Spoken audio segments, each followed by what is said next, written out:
जैसे बात कर रहे थे कि सॉफ्टवेयर मेक्स हार्डवेयर मीनिंगफुल, और सॉफ्टवेयर जो बनता है that is specifically designed for certain tasks like alarm clock to ring the bell at a certain point of time, calculator to calculate the values, numerical calculations करने के लिए। तो कोई भी सॉफ्टवेयर है उसका एक सर्टेन टास्क है जिसके लिए वो बनाया गया है। बात समझ में आ रहा? उसी तरह से जावा का जो मेथड्स है, फंक्शंस है, दोज आर आल्सो क्रिएटेड और coded for some specific task उसको करना है। जैसे अगर तुम system dot out dot print L लिखते हो, इसका काम क्या है? कोई भी चीज को डिस्प्ले कराना, एक प्री डिफाइंड टास्क से बनाया गया है। उसी तरह से जैसे अभी कुछ देर पहले जो फंक्शन लिखे तुम लोग, ठीक है, ये वाला कि Fibonacci series using user defined method, तो ये जो डिस्प्ले सीरीज वाला फंक्शन लिखे हो, इसका काम क्या है? कि फिबोनाची सीरीज को डिस्प्ले कराना। बात समझ में आ रहा है? तो कोई भी हम लोग यूडीएम लिखेंगे आगे आगे से, उसका एक सर्टेन टास्क होगा which it will basically carry out, ठीक है? A Java method can perform specific task without returning anything. Without returning anything, कौन सा ऐसा स्टेटमेंट है जिसको लिखने से हमको पता चलता है कि that function does not return anything? void. void लिखने से पता चलता है it is not going to return. void के अलावा हम लोग सीखेंगे आगे फंक्शन में ही कि अगर जैसे मान लो मुझे एक इंटीजर वैल्यू रिटर्न करना है कोई भी फंक्शन से, ठीक है, इंटीजर वैल्यू, तो आई विल राइट इंट। जैसे सपोज एक फंक्शन का नाम है पब्लिक स्टैटिक वॉइड ऐड। तो अभी तक का नॉलेज से तुमको क्या क्या इसमें समझ में आ रहा है, हमको थोड़ा सा बोलो। अभी तक जो जो पढ़े उससे तुमको क्या समझ में आ रहा है, जस्ट मेरा इतना इतना सब देख के। ये एक यूजर डिफाइंड मेथड है, इसका नाम क्या है? ऐड। तो इससे हमको समझ में आ रहा है पक्का कुछ ना कुछ नंबर ऐड करेगा। ये वर्ड देख के क्या पता चल रहा है कि this function is not going to return any value, मतलब जो ऐड करके जो भी वैल्यू आएगा it will be printed here itself, it is not going to be returned. हालांकि अभी सपोज मेरे को रिटर्न करना है कि यहाँ पे एडिशन करना है, बट प्रिंटिंग तुमको मेन फंक्शन में करना है, पब्लिक स्टैटिक वॉइड में उस जगह करना है। तो क्या होगा? हमको रिटर्न करना है कुछ वैल्यू, तो in that case I will not right void, I will write int. अगर मुझे कोई डबल वैल्यू मतलब decimal value, float value return करना है तो आई वुड राइट डबल या फिर फ्लोट। अगर मुझे इस तरह का मतलब कोई भी डेटा टाइप का वैल्यू रिटर्न कर रहा है तो I will write that particular data type instead of writing void. समझ में आया? ठीक है, सब दिखाएंगे, प्रैक्टिकली दिखाएंगे किस तरह से काम करता है, ठीक है? अच्छा, Java method allows us to reuse the code without retyping the code. Reuse करता है विदाउट रीटाइपिंग, कैसे? इसको समझते हैं। देखो, बेसिक सा चीज है, इसी में करते हैं। जैसे मान लो मैं एक स्टेटमेंट यहाँ पे लिख रहा हूँ कि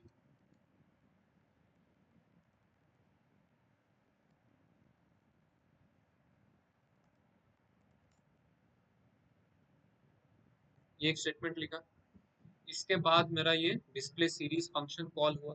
मान लो इसके बाद मैं कुछ भी यहाँ पे स्टेटमेंट या कोई भी कोड कर रहा हूँ, यहाँ पर भी कोई भी कोड किया, फिर से कुछ कोड किया। अब इसके बाद मुझे दोबारा नीड आया that I have to find the Fibonacci series of the of length 5 फिर से। तो मैं क्या करूँ? फिर से कोडिंग करने बैठूं? नहीं, अब क्या करूंगा मैं? Display series function simply call करूंगा। तो मैं क्या करूंगा? यहाँ पे लिखूंगा कि डिस्प्ले डिस्प्ले सीरीज, ये फंक्शन कॉल किया। इससे क्या होगा? इससे दो बार वो मेरा आउटपुट में आएगा, ठीक है? ये ऐसा क्यों आ रहा है बोलो तो? क्योंकि यहाँ पे सेम लाइन में प्रिंट हो जा रहा है। इसको जस्ट मैं अगर सिस्टम आउट प्रिंट एलन लिख दूं,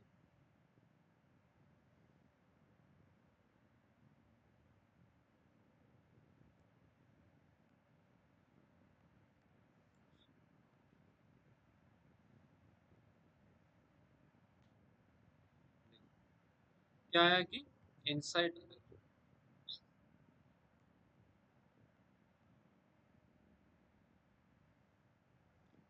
सबसे पहले inside the main function Q, line 17 इसका आउटपुट।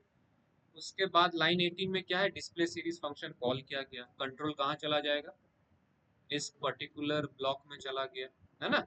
यहाँ पे वो एग्जीक्यूट किया, एग्जीक्यूट करके वो डिस्प्ले किया यहाँ पे। जैसे ही एग्जीक्यूशन खत्म हुआ, कंट्रोल कहाँ आ गया?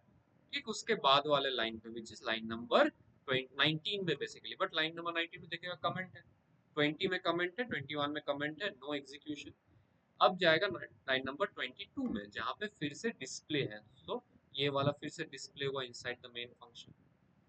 इसके ठीक बाद जैसे ये हुआ उसके बाद लाइन नंबर 23 में देखो डिस्प्ले सीरीज फंक्शन कॉल किया गया, तो कंट्रोल फिर से लाइन नंबर 4 में चला जाएगा और इसको एग्जीक्यूट करेगा। एग्जीक्यूट करने के बाद ये मेरा आउटपुट आया, इसके तुरंत वजह से खत्म हो गया। क्या हुआ, इसके वापस आया मेन फंक्शन में, मेन फंक्शन में इसके बाद लाइन 23 के बाद तो वो खत्म हो जा रहा ना, कुछ और है नहीं एग्जीक्यूट करने के लिए, तो द प्रोग्राम एंड्स हो गया। ये है फ्लो ऑफ कंट्रोल। बात समझ में आ रहा? तो इससे मेरा क्या फायदा हुआ कि एक कोड जो मैं सिर्फ एक बार लिखा उसको मैं अल्टीमेटली कितना बार यूज किया, 2 बार। इसको मैं n number of times use कर सकता हूँ, multiple times, no matter how many times I want, I can use the same piece of code over and over again without rewriting the code. तो इससे मेरा क्या फायदा हुआ, रीयूजेबिलिटी बढ़ा है इसका, ठीक है। रीयूजेबिलिटी कंसेप्ट और कहाँ देखे थे हम लोग, इनहेरिटेंस में। इनहेरिटेंस में वही कहानी देखे थे कि एक क्लास के अंदर एक फंक्शन लिखा हुआ है, उस पर्टिकुलर फंक्शन को हम मल्टीपल टाइम यूज कर सकते हैं without retyping the code once again. इससे मेरा फायदा क्या हुआ, रीयूजेबिलिटी तो हुआ ही, मेरा कोड क्या हुआ, लेस बल्कि हुआ कि नहीं हुआ। इसी को मान लो मैं अगर फंक्शन नहीं लिखता, suppose you did not know about the concept of function but you had to use the same logic कि तुमको फिबोनाची सीरीज ऑफ लेंथ 5 5 बार प्रिंट करना है एक प्रोग्राम, तो इससे पहले तक क्या करते, मेन फंक्शन में 5 बार लिखते कि नहीं लिखते, सेम पीस ऑफ कोड 5 बार लिखना पड़ता है। तो ये टर्म को क्या कहते हैं कि सेम पीस ऑफ कोड को बार बार रिपीट करने को क्या बोलते हैं, सेम पीस ऑफ कोड अगर बार बार रिपीट हो रहा है तो उसको कोड क्या बन जाता है, हाँ? रिडंडेंट बनता है, रिडंडेंसी सुने हो ना, रिडंडेंसी क्या होता है, व्हाट इज रिडंडेंसी? रिडंडेंसी का मतलब होता है कि सिमिलर पीस ऑफ कोड जो कि एक बार लिखने से हो जाता है बट मैं उसको मल्टीपल टाइम्स यूज कर रहा हूँ। जैसे सिंपल सा चीज सोचो, मान लो तुमको फंक्शन नहीं पता था, you do not know function, तुमको क्वेश्चन है कि write a program to print Fibonacci series of length 5 10 times, तो तुम क्या करते, क्या करते, सिंपली 10 बार ये लॉजिक लिखते ना मेन फंक्शन में, तो तुम्हारा सेम पीस ऑफ कोड तुम बार बार लिख रहे हो, तो क्या बन जा रहा है, कोड इज बिकमिंग रिडंडेंट। तो रिडंडेंसी रिड्यूस करना is one of the basic मतलब प्रिंसिपल्स ऑफ कोडिंग, कोई भी लैंग्वेज हो रिडंडेंसी को रिड्यूस करना है। इससे रिडंडेंसी रिड्यूस हो रहा है यूजिंग यूजर डिफाइंड मेथड, हाँ कि ना, हो रहा है ना। हम बार बार थोड़ी लिख रहे हैं, हम तो सिर्फ नेम कॉल कर रहे हैं उसका, बस बात खत्म हो जाए, ठीक है। तो मल्टीपल यूजेज उसका एप्लीकेशन, प्रैक्टिकल एप्लीकेशन देखा जाए तो मल्टीपल, ठीक है। फिर देखो ये हो गया सिंटेक्स, कोई भी मेथड लिखने का सिंटेक्स क्या है, एक्सेस मॉडिफायर, मतलब एग्जांपल देके बोल सकते हो व्हाट आर एक्सेस मॉडिफायर्स, आराम से आराम से, पब्लिक, प्राइवेट, प्रोटेक्टेड, ये सब एक्सेस मॉडिफायर। रिटर्न टाइप मतलब जैसे वॉइड हो गया, आईएनटी हो गया, डबल हो गया। मेथड नेम, जो भी तुम नाम दे रहे हो मेथड का, रिमेंबर मेथड नेम और क्लास नेम अभी सिमिलर नहीं करना, कब सिमिलर होता है वो आगे जाके पढ़ेंगे, अभी नहीं, ठीक है। अच्छा, उसके बाद list of parameters, this particular piece is optional. तुम अगर देखोगे हम जो कोड लिखे हैं यहाँ पे, देखो this is the access modifier, this is the word keyword static, ये क्या है, रिटर्न टाइप, उसके बाद ये क्या है, दिस इज द फंक्शन या मेथड नेम, उसके बाद इसके अंदर मैं कुछ लिखा हूँ, नहीं लिखा हूँ, तो पैरामीटर लिस्ट जो यहाँ पे लिखा हुआ है ना, इट इज ऑप्शन, तुम लिख भी सकते हो नहीं भी लिख सकते हो depending on the program that you are writing. आगे हम लोग चल के देखेंगे कि किस तरह से इसके अंदर पैरामीटर लिस्ट आता है, ठीक है। एडवांटेजेस, अगर क्या फायदा है अभी पढ़े कि कोड रीयूजेबिलिटी में हेल्प करता है, कोड ऑप्टिमाइजेशन में हेल्प करता है, ऑप्टिमाइजेशन मतलब इसका क्या आता है, रिड्यूसेस रिडंडेंसी, इसमें ये क्या रिडंडेंसी, हाँ बोलो, ये होता है ना रिडंडेंसी।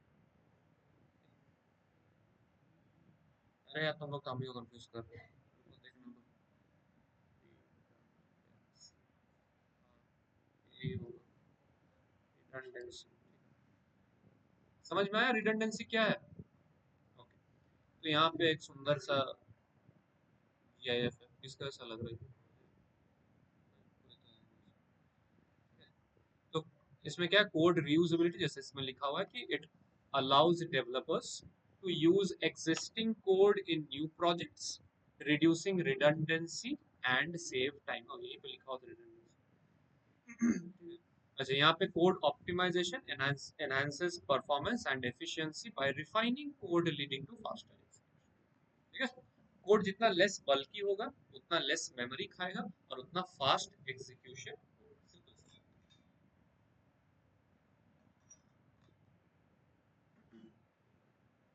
देखो यहाँ पे नोट करके लिखा हुआ है, methods are time savers and helps us to reuse the code without retyping the.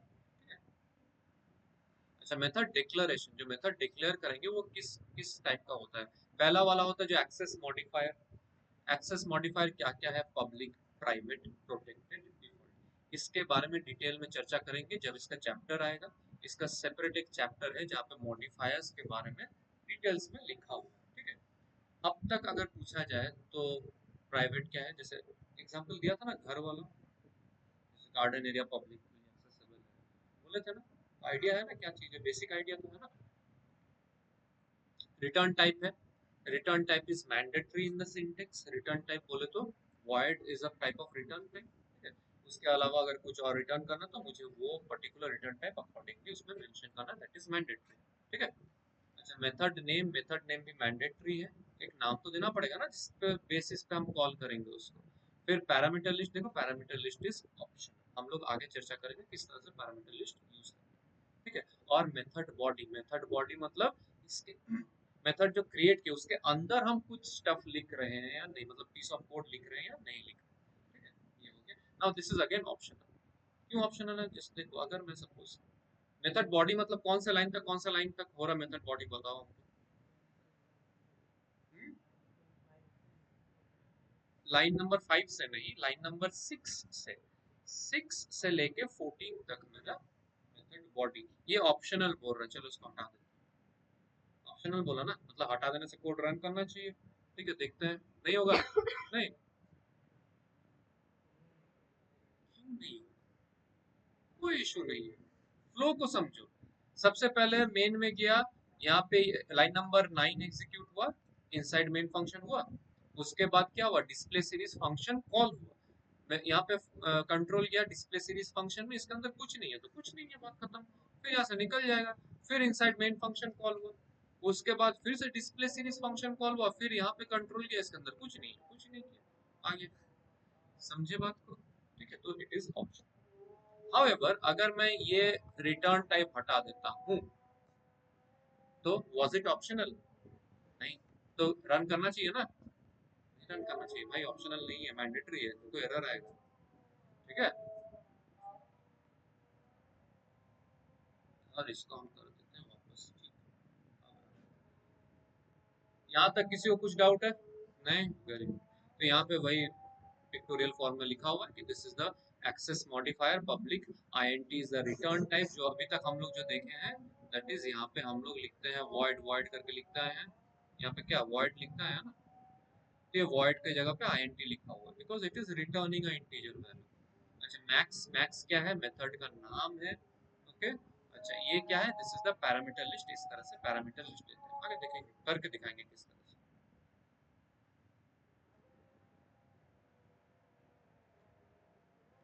चलो, एक पैरामीटर लिस्ट के साथ हम लोग मेथड देखते हैं कि किस तरह से पैरामीटर लिस्ट काम करती है। इसके लिए हम लोग सिंपल हर्ष वाला एग्जांपल यूज करेंगे कि addition of two numbers.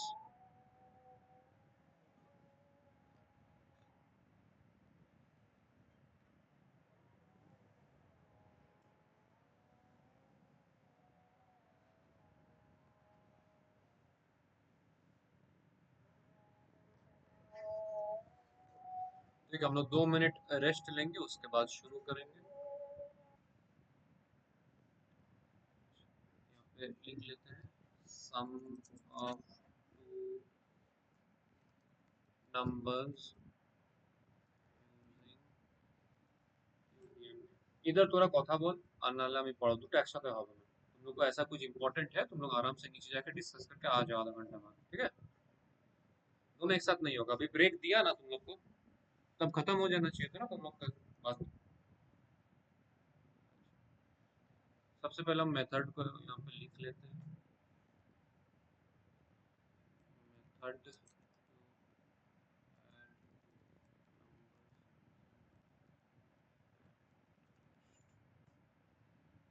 Public, सबसे पहले क्या था स्ट्रक्चर, क्या था सिंटेक्स, क्या था सबसे पहले एक्सेस मॉडिफायर, यहाँ पे पब्लिक यूज कर रहे हैं पब्लिक, उसके बाद स्टैटिक यूज करेंगे, उसके बाद रिटर्न टाइप वॉइड करते हैं, उसके बाद फंक्शन नेम तो हम लिखेंगे ऐड नंबर्स, और फिर पैरामीटर सपोज हम दो यहाँ पे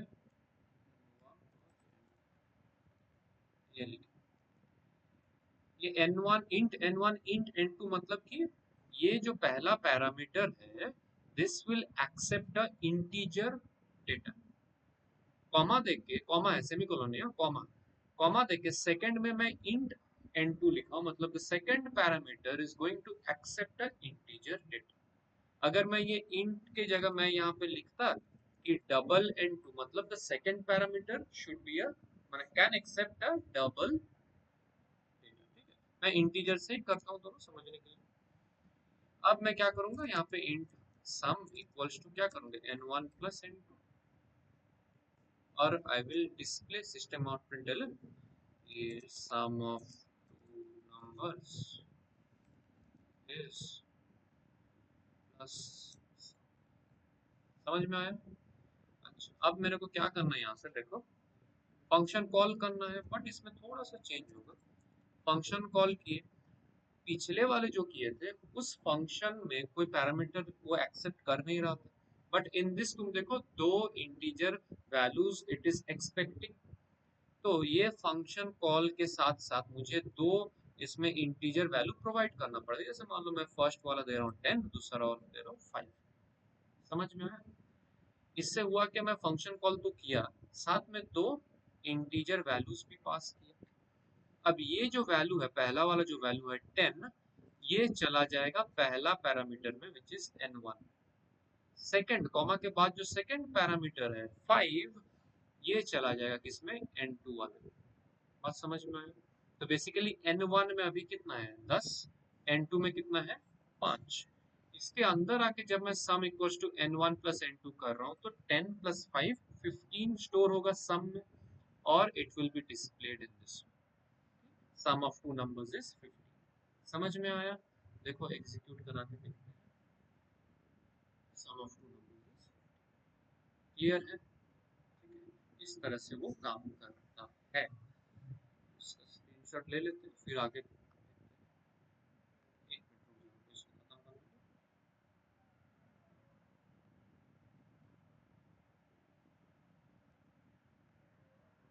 हाँ बोलो। हाँ,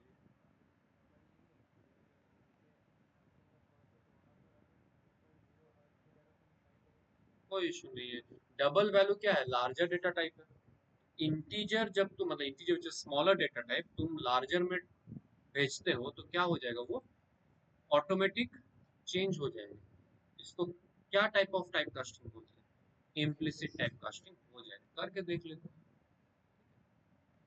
वो बोल रहा है कि इसको अगर मैं डबल मतलब कि n2 is expecting a double value but I am passing 5 itself, तो क्या होगा व्हाट विल हैपन, ये 5 को 5.0 जैसे पास करना पड़ेगा कि सिर्फ 5 पास करने से भी ये एक्सेप्टेबल होगा, 5 से भी एक्सेप्टेबल होगा because 5 is a smaller data type, n2 is double data type जो कि लार्जर है, तो स्मॉलर को बड़ा वाले में भेजोगे तो वो उसमें एकोमोडेट हो जाएगा, वो अपने आप क्या करेगा, n2 में जो वैल्यू स्टोर होगा ना that will be stored as 5.0, 5 भेज रहे हो बट वो जब स्टोर हो रहा है तो 5.0 जैसे स्टोर आ आ रहा, हाँ यहाँ पे एरर आएगा, इधर एरर आएगा, क्यों? क्योंकि n1 is going to be 10, n2 is going to be 5.0, तो अल्टीमेटली 10 प्लस 5.0 कितना रिजल्ट आएगा 15.0, हायर में टाइप कास्ट हो जाएगा, बट अब देखो 15.0 यहाँ पे आया, स्टोर होना है कितना 15.0, but it is not going to be possible क्योंकि यहाँ पे इंटीजर। तो मेरे को क्या करना पड़ेगा इन दैट केस, इसको डबल कर देना पड़ेगा, अब वो काम नहीं। तो देखो ये इंटीजर होके होगा तो यहाँ पे एरर देना, एरर है, कोई इग्नोर इग्नोर थोड़ी करते, एरर आएगा, इग्नोर क्यों करें। अब इसमें तुमको इसको तुम डबल कर दो, तो देखो समझे बात। अब देखो एक चीज समझो, पहला वाला जो पैरामीटर है it is going to accept a integer value, but suppose I am passing 10.2, 10.2 क्या वैल्यू है, डबल, बट यहाँ पे तो इंटीजर वो एक्सेप्ट कर रहा है, तो यहाँ पर ना एरर आ जाएगा। तो जिस टाइप का वैल्यू एक्सेप्ट कर रहा है ना फंक्शन में, उसी डेटा टाइप का वैल्यू मेरे को पास करना पड़ेगा। अलग वैल्यू पास करूंगा तो that will result into an error. Clear है, ठीक है, तो इसको ध्यान रखना। ये सब हो गया, इतना क्लियर है। ठीक है, तुम लोग अभी लिखो एक इस तरह से,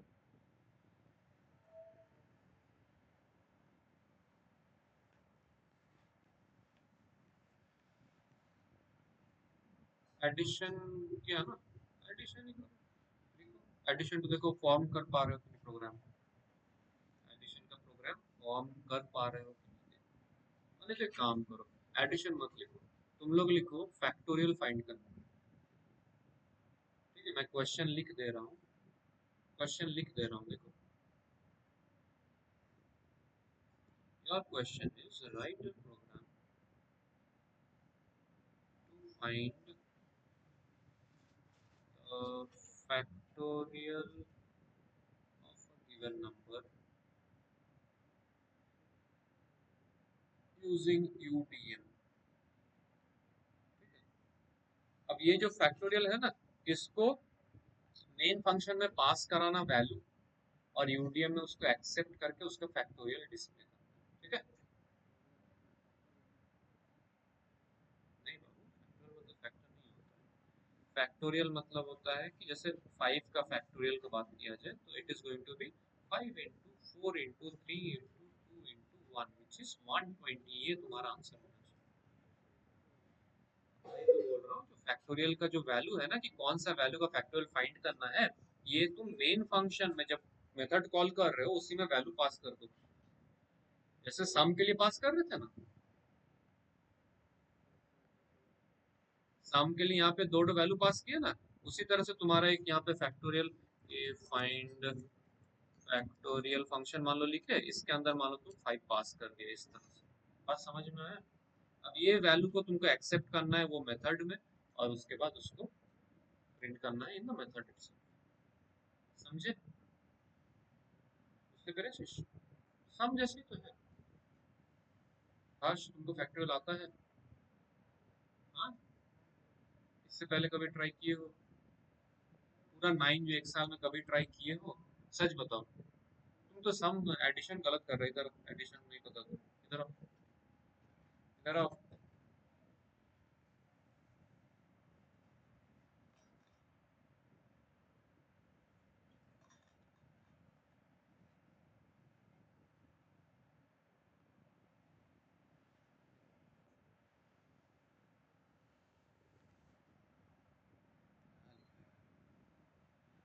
तुम ये यूडीएम छोड़ो, नॉर्मल हमको पब्लिक स्टैटिक वॉइड मेन के अंदर टोटल नंबर का एडिशन करके हमको दिखाओ, ठीक है। यूडीएम छोड़ दो।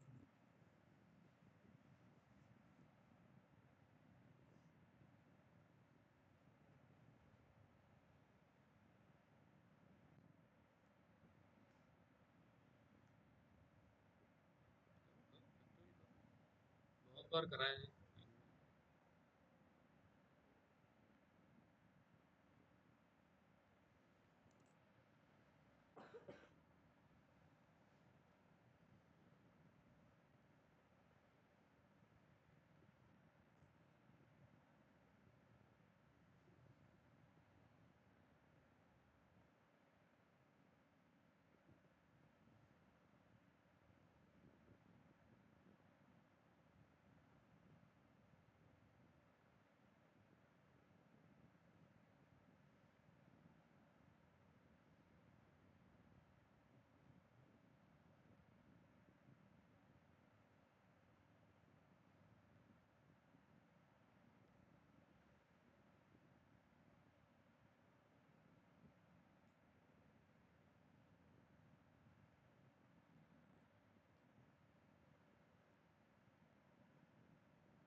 फैक्टोरियल करना था ना मेरे को।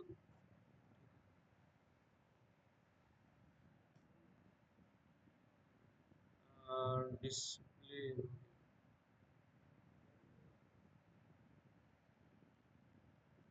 डिस्प्ले फैक्टोरियल फॉर नंबर्स, यही था क्वेश्चन।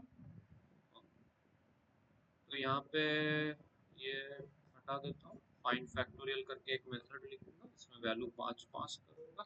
यहाँ पे लिखूंगा मेथड फाइंड फैक्टोरियल नंबर, यहाँ पे लिखूंगा पब्लिक, फिर स्टैटिक, फिर वॉइड, फिर मेथड नेम फाइंड फैक्टोरियल, और यहाँ पे एक्सेप्ट करूंगा int। अब क्या करना है मेरे को, एक वेरिएबल लूंगा, फैक्ट इक्वल्स टू 1 कर लिया। उसके बाद सिंपल फॉर लूप चलाऊंगा, int I equals to 1, I less than equals to num, I plus plus. इसके अंदर क्या करना है, fact into equals to I, इतना सा काम था। यहाँ पे मेरे को डिस्प्ले करना है सिस्टम आउट प्रिंटलन, बोलूंगा कि फैक्टोरियल ऑफ num इज,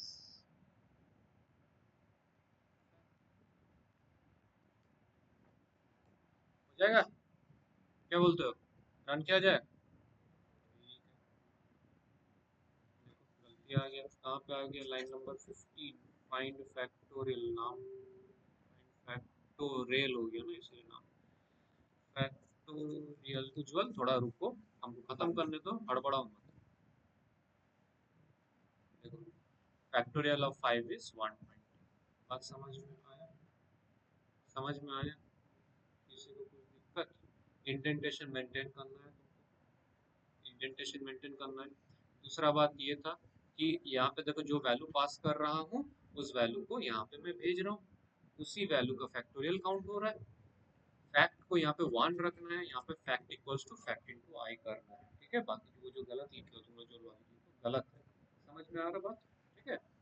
अब मान लो तुमको यहाँ पे क्या करना रहता है कि स्कैनर क्लास से करना रहता है, तो क्या करते हैं, इनपुट क्या लिखेंगे, Java dot util dot scanner लिखेंगे, स्कैनर आता है ना ये वाला। फिर क्या करेंगे, scanner object, scanner S C equals to new scanner, क्या करेंगे, सिस्टम डॉट इन, लिखेंगे ऐसे, हाँ। फिर क्या करेंगे, सिस्टम आउट प्रिंट, क्या लिखेंगे सिस्टम आउट प्रिंट पे, तब से तो वही पूछा कि लिखेंगे ऐसे, तुम लोग बोले हाँ, एंटर द नंबर, जब मैं पूछा लिखेंगे ऐसे, सब बोले हाँ। Integer num equals to S C dot next I N T, हो गया। अब क्या करेंगे, ये 5 नहीं पास करेंगे, यहाँ पे नम पास कर देंगे, ठीक है, यहाँ नम पास कर दिए। अब देखो यहाँ पे मैं नम पास कर रहा हूँ, यहाँ पे मैं क्या लिखूंगा, यहाँ पे मैं मान लो वैल्यू लिख रहा हूँ,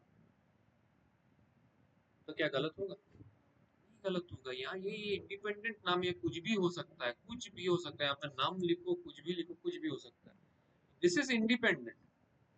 यहाँ पे जो मैं नाम पास कर रहा हूँ, वेरिएबल का name, that name and this जो यहाँ पे एक्सेप्ट हो रहा है, इन दो वेरिएबल नेम के साथ कोई लिंक नहीं है। लिंक किधर है, डेटा टाइप के साथ लिंक है।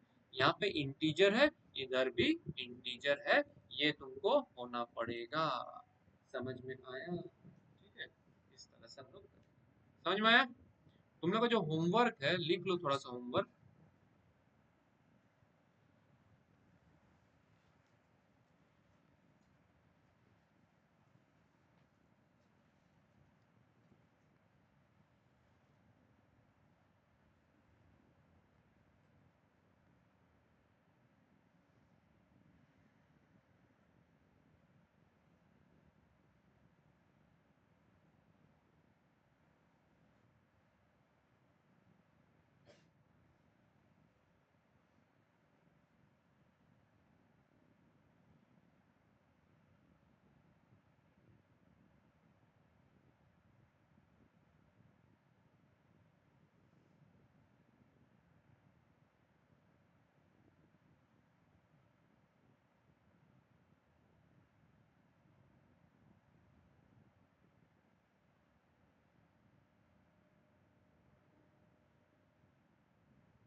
बात समझ में आया?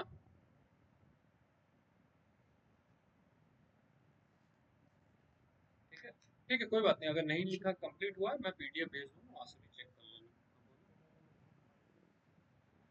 सेकंड कौन सा? सेकंड वाले में कहाँ कर लेते हो? थर्ड वाले में लेंथ का काम है। अगर लेंथ 3 है तो इस तरह का 3 मैंने 3 रोज का होगा पिरामिड, 5 है तो 5 रोज का होगा, 10 है तो 10 रोज का होगा, इस तरह से। समझ में आया बात? जहाँ जहाँ यूजर इनपुट कर रहा है ना, user input you can take through scanner class और you can use function input, both ways are accepted. Okay, समझे? और to be submitted, to be submitted by 07032025